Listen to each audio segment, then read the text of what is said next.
Assalamualaikum warahmatullahi wabarakatuh. Perlakuan dunia terhadap para penghuninya.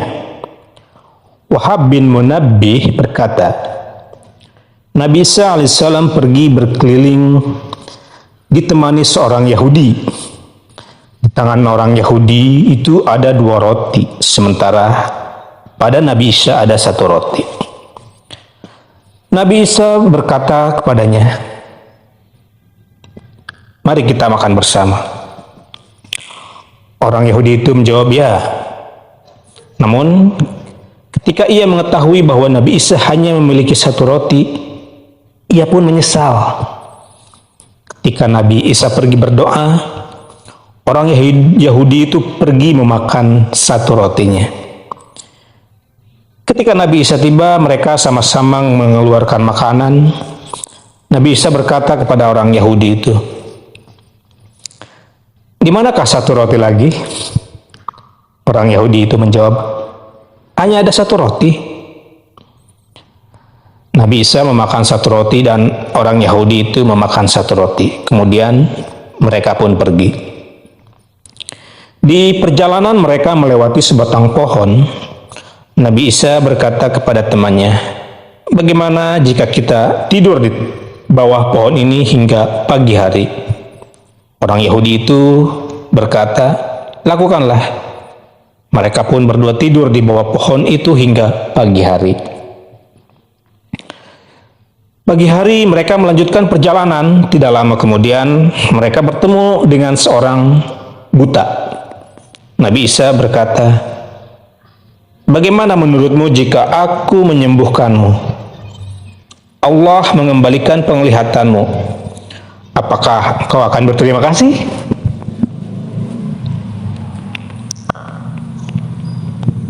Orang buta itu menjawab, "Ya." Lalu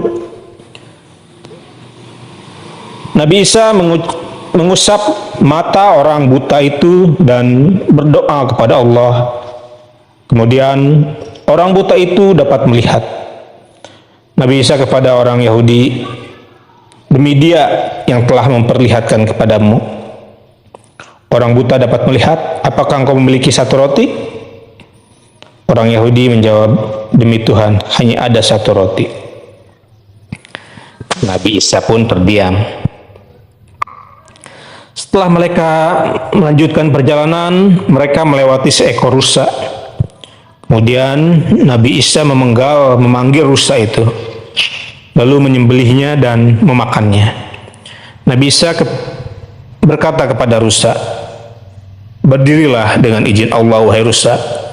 Maka rusa itu pun hidup kembali.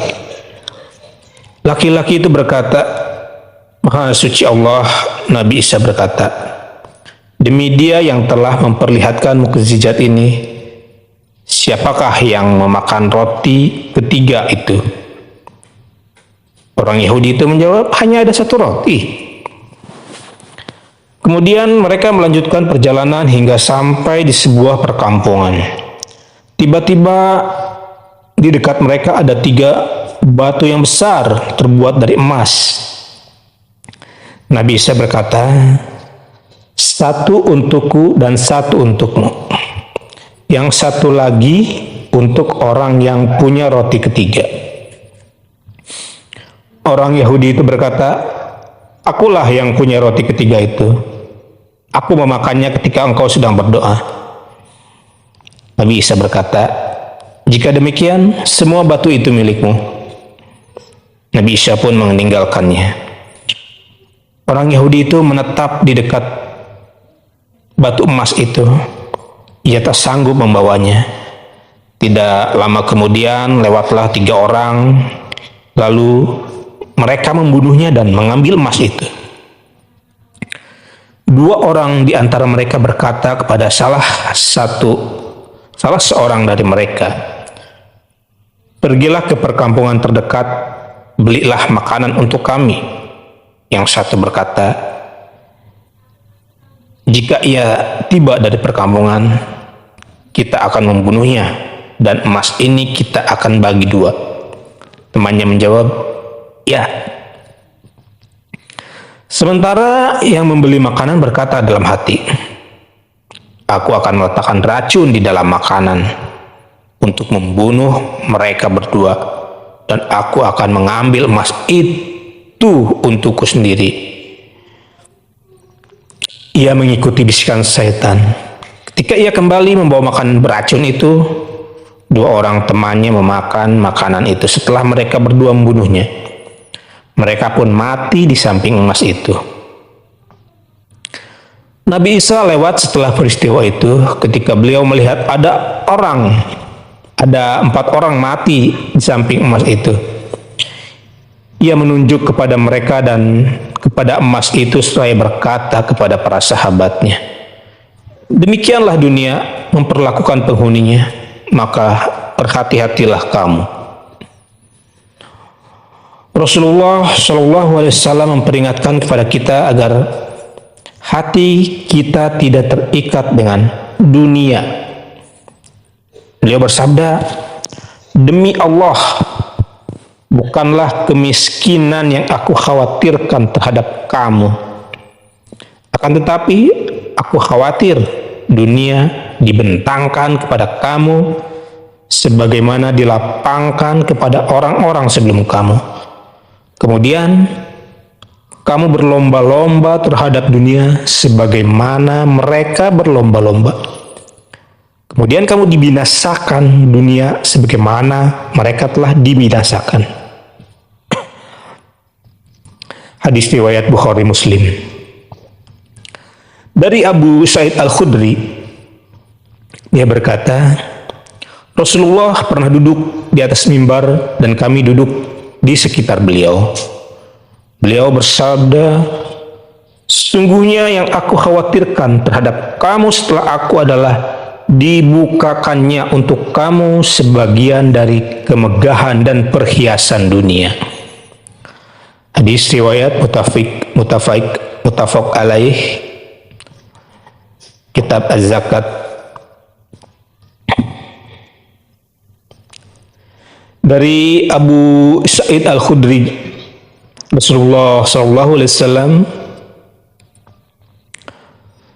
bersabda, sesungguhnya dunia ini tamannya hijau.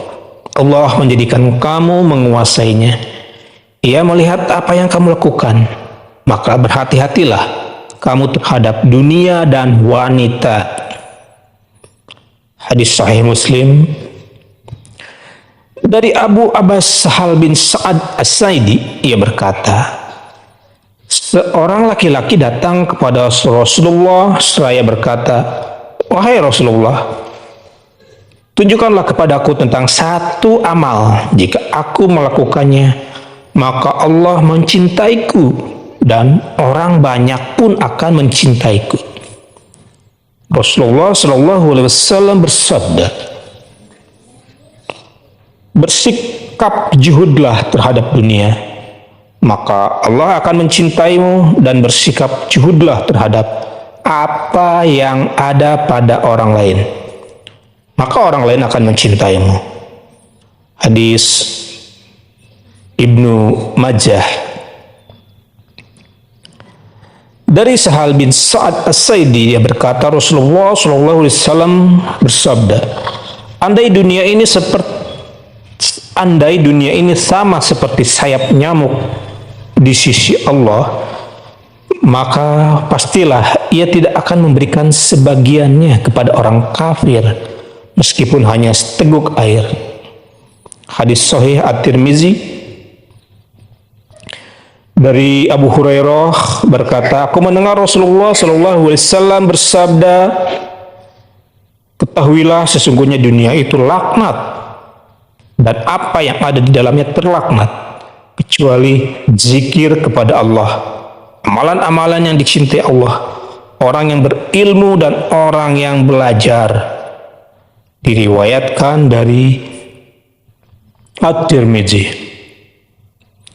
Dari Ubaidillah bin Mishan Al-Ansari Al-Khatmi, dia berkata, Rasulullah SAW bersabda, siapa di antara kamu yang selamat dalam perjalanan hidupnya, tubuhnya sehat, ia memiliki makanan untuk harinya, maka seakan-akan seluruh dunia telah berpihak kepadanya.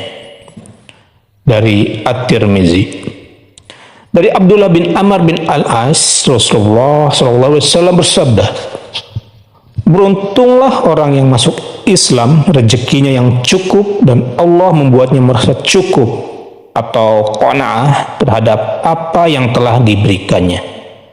Hadis riwayat Muslim. Demikian, semoga kisah ini bisa bermanfaat. Terima kasih. Assalamualaikum warahmatullahi wabarakatuh.